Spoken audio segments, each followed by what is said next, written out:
Maria lived in a small village surrounded by beautiful green fields. A river flowed through the village, but it was polluted and dirty. The villagers could not drink the water, and they often fell sick. Maria loved her village and dreamed of a day when everyone could drink clean water from the river. She believed that if she thought big, she could change everything. One sunny afternoon, Maria sat by the river and watched the dirty water flow. She felt sad, but also inspired.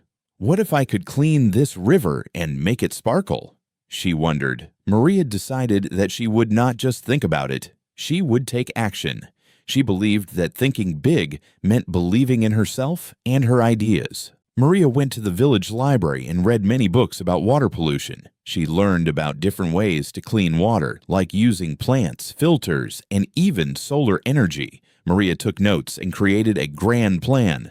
I can create a water purification system for our village, she thought excitedly. She knew that thinking big was the first step to making a real difference. After her research, Maria gathered the villagers to share her big vision. We can clean the river and provide fresh water for everyone, she announced with enthusiasm. Some villagers were skeptical, saying it was too ambitious. But Maria replied, "If we all think big and work together, we can achieve this dream."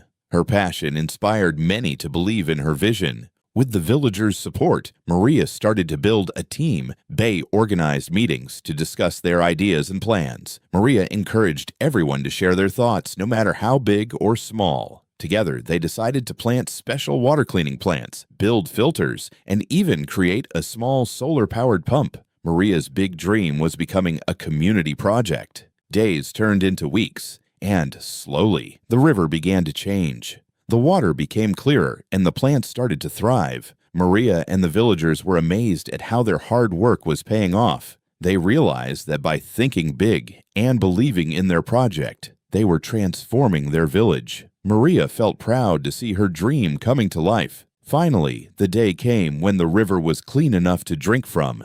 The villagers gathered for a grand celebration. They filled their cups with fresh, clear water and cheered for Maria. "Thank you for showing us how to think big," they said. Maria felt a wave of joy and pride, knowing that her big dream had united the village. From that day on, Maria dreamed even bigger. She wanted to help other villages with their water problems too. She knew that with curiosity, research, and teamwork, they could make the world a better place. Maria smiled as she looked at the clean river, ready for her next big adventure, knowing that thinking big could change lives not just in her village, but everywhere.